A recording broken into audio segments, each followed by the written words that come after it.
Enggak ada. Kayaknya cuma dua itu yang harus dipegang teguh dan kuku ya. Kita juga mau menambahkan informasi lainnya, namun setelah jeda yang satu ini Nusantara People.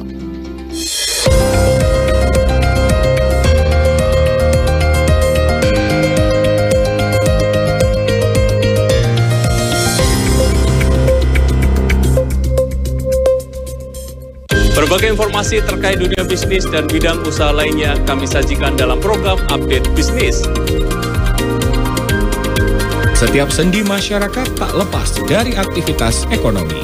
Berita seputar ekonomi mikro dan kerjasama bisnis kami hadirkan dalam program Update Bisnis. Update Bisnis, pukul 13 waktu Indonesia Barat di Jawa Pos TV.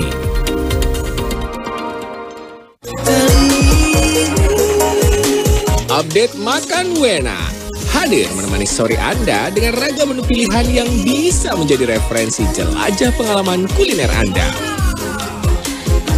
Ditemani host kita Juno Haha. Update Makan Wena setiap hari pukul 15.30 waktu Indonesia Barat hanya di Jawa Pos TV. Oke, tetap saksikan Update Makan Wena. Lolo.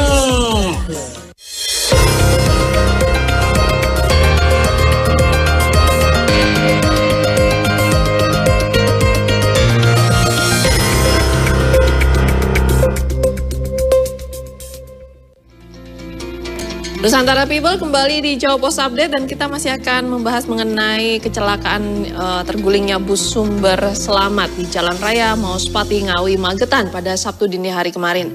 Mengakibatkan 5 orang harus dirawat di rumah sakit, petugas kepolisian mengevakuasi kendaraan yang menutup badan jalan.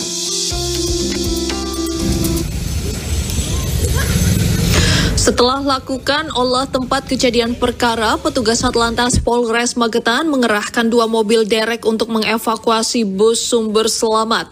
Bus sumber selamat terguling di Jalan Raya Mauspati Ngawi, Magetan pada Sabtu dini hari setelah berusaha menghindari pemotor.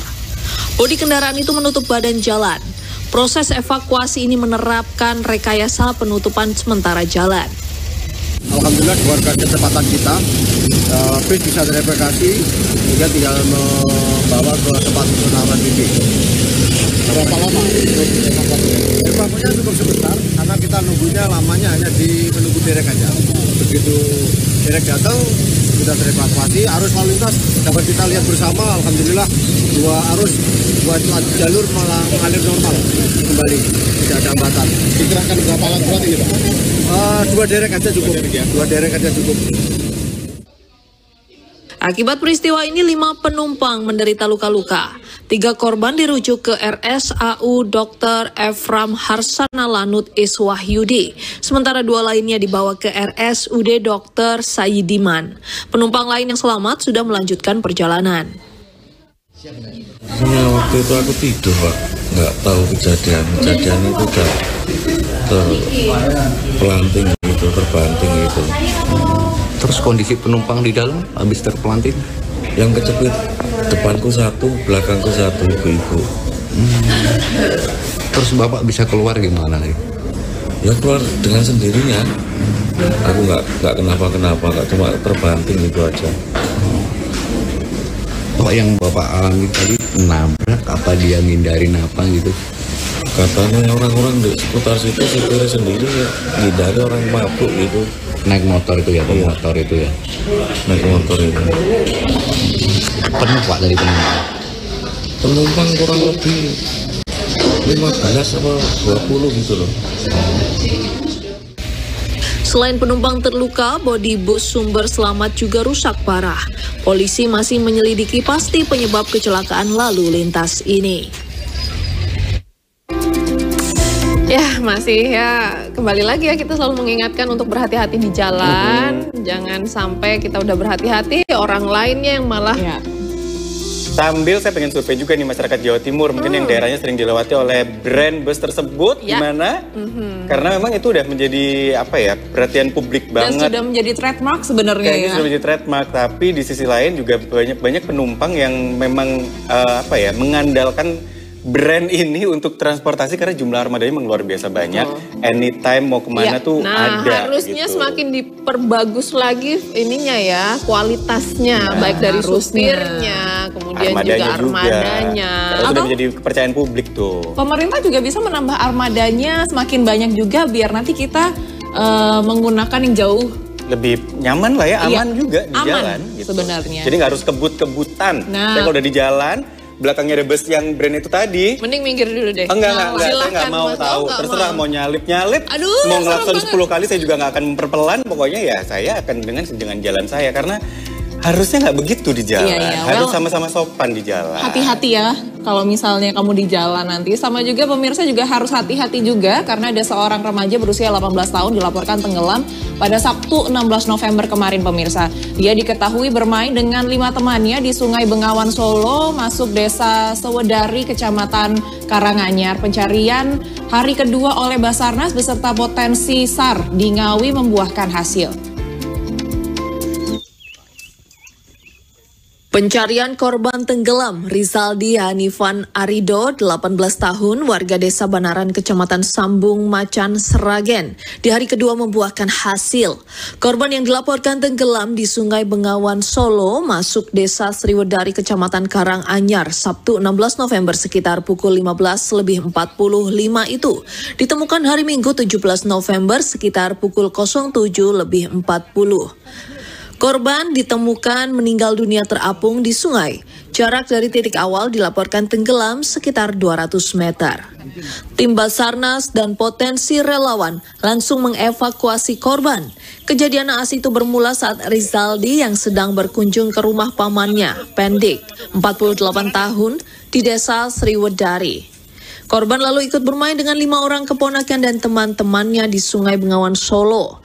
Diduga tidak bisa berenang, korban tenggelam. Baik, untuk kronologi awal, 5 orang bermain dengan temannya. Mas Rizal ini dia tenggelam di Sungai Bengawan Solo. Setelah itu sekitar pukul 3.15.00 dilaporkan ke Basarnas Unit Siaga Bojonegoro. Setelah itu kita persiapan operasi SAR menuju ke lokasi tadi malam untuk koordinasi dengan instansi dan potensi setempat. Tadi sekitar pukul 07.40 diketemukan dari LKK sekitar 200 meter dan saat ini sudah dievakuasi oleh tim SAR gabungan. Setelah itu dibawa ke pihak keluarga untuk proses lebih lanjut. Sejatinya korban sempat dilarang untuk ikut bermain di Sungai Bengawan Solo sebab memang tidak bisa berenang. Dia itu mau ikut saya, Mas, Tante mau itu ke tempatnya mbahnya Ira gitu. Dia ikutan gitu, pamit sama ibunya. Saya pulangnya besok Bu gitu. Ya, terus sama anak saya sama temennya itu mau mancing. Dia itu ikut, udah dibilangin sama anak saya, nggak usah ikut Mas, kamu kan nggak berenangnya belum begitu pinter gitu. Dia itu nggak apa-apa, saya cuma di pinggiran saja gitu. Maksudnya gitu. Terus tahu-tahu dapat informasi dia tenggelam gitu ya? Ya, saya ditelepon sama temen yang rumahnya deket situ, deket Bengawan. Kalau Vicky tenggelam gitu katanya. Terus saya langsung tuh ke lokasi, manggil itu minta pertolongan, ke atas minta pertolongan lagi. Setelah dievakuasi, korban lalu dilakukan visum oleh petugas Puskesmas Karanganyar dan Polsek Karanganyar. Tidak ditemukan bekas kekerasan pada tubuh korban. Korban lalu dibawa ke rumah duka di Desa Banaran, Kecamatan Sambung, Macan, Sragen.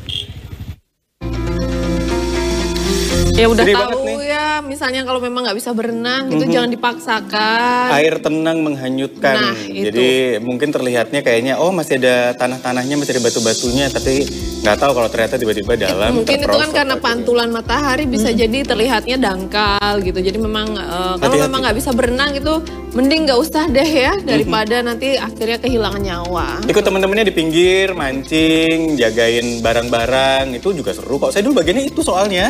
Saya kan juga termasuk yang nggak jago renang, dan saya sadar banget bahwa itu akan menimbulkan potensi bahaya. Jadi kalau teman-teman udah mulai salto lah, nyebur ke kali, saya bagian di pinggir aja dan seru-seru aja kok. Jadi tetap hati-hati ya semuanya. Oke, informasi lainnya usai jeda. Nusantara People tetap bersama kami di Jawa Pos Update.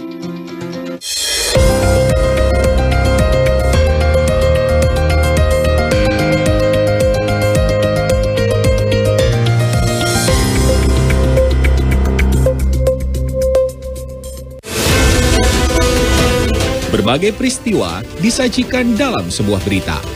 Berbagai informasi disajikan sesuai fakta. Pelantikan sejumlah pejabat negara digelar di Istana Negara Jakarta. Sebanyak 28 pejabat dilantik, mulai Ketua Mahkamah Agung. Dikemas dalam program Update Petang, setiap hari pukul 18 waktu Indonesia Barat. Jawa Pos TV.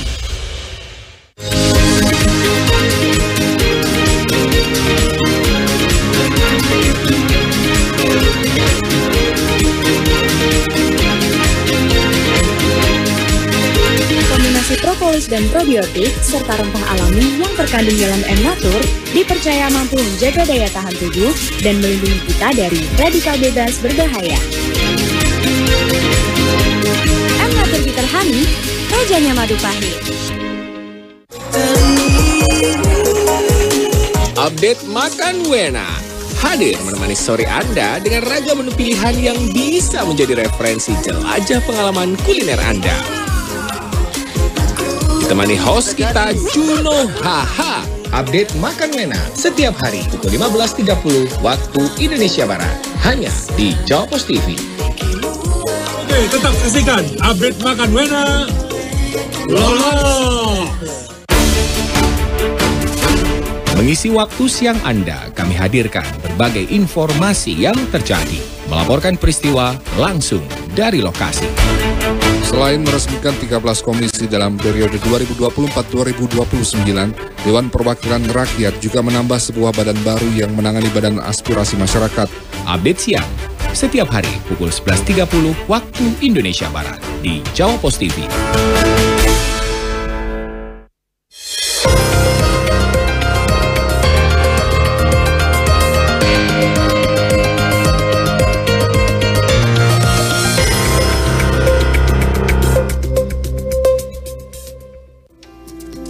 Nusantara People, terima kasih Anda masih bersama kami di Jawa Pos Update. Kita akan beralih untuk informasi selanjutnya.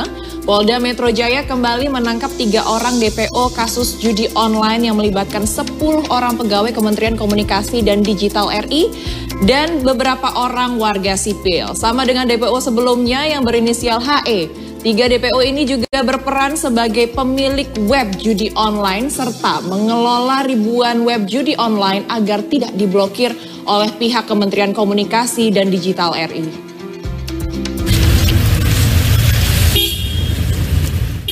Subdit Jatan Ras Direktorat Reserse Kriminal Umum Polda Metro Jaya masih terus menyidik kasus judi online yang melibatkan 10 orang pegawai Kementerian Komunikasi dan Digital RI. Pada hari Minggu, penyidik kembali menangkap 3 orang DPO dalam kasus ini. Ditemui di Mapolda Metro Jaya, di Reskrimum Polda Metro Jaya, Kombes Pol Wira Satya Triputra mengatakan 3 orang DPO berinisial B, BK, dan HF ini ditangkap pada saat mendarat di Bandara Soekarno-Hatta usai kembali dari luar negeri pada Sabtu sore. Sama dengan DPO yang ditangkap sebelumnya berinisial HE, 3 orang DPO ini berperan sebagai pemilik web judi online serta pengelola ribuan web judi online agar tidak diblokir oleh pihak Kementerian Komunikasi dan Digital RI melalui tersangka MN yang merupakan pegawai Kementerian Komdigi. Selain menangkap pelaku, penyidik juga turut menyita beberapa barang bukti, diantaranya 3 buah handphone, 3 buah kartu ATM, serta uang tunai senilai 600 juta rupiah yang terdiri dari mata uang rupiah dan mata uang asing. Total tersangka yang sudah diamankan oleh Polda Metro Jaya terkait dengan kasus judi online yang ditangani adalah sebanyak 22 orang. Perlu kami sampaikan bahwa peran daripada tersangka B maupun tersangka BK dan tersangka HR maupun tersangka HE yang kemarin sudah ditangkap 1 hari sebelumnya adalah sebagai pemilik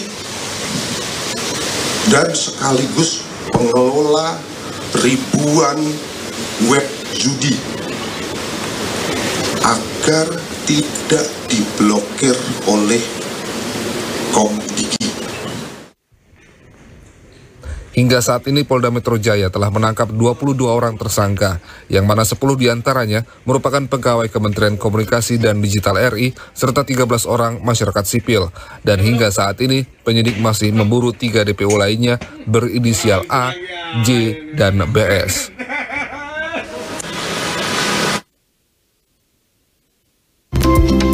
Berita yang sebenarnya sangat miris, sangat bikin kita kesel semua pemirsa, tapi saya suka banget ngikutin. Sampai mengulik berapa harta benda yang mereka miliki, bagaimana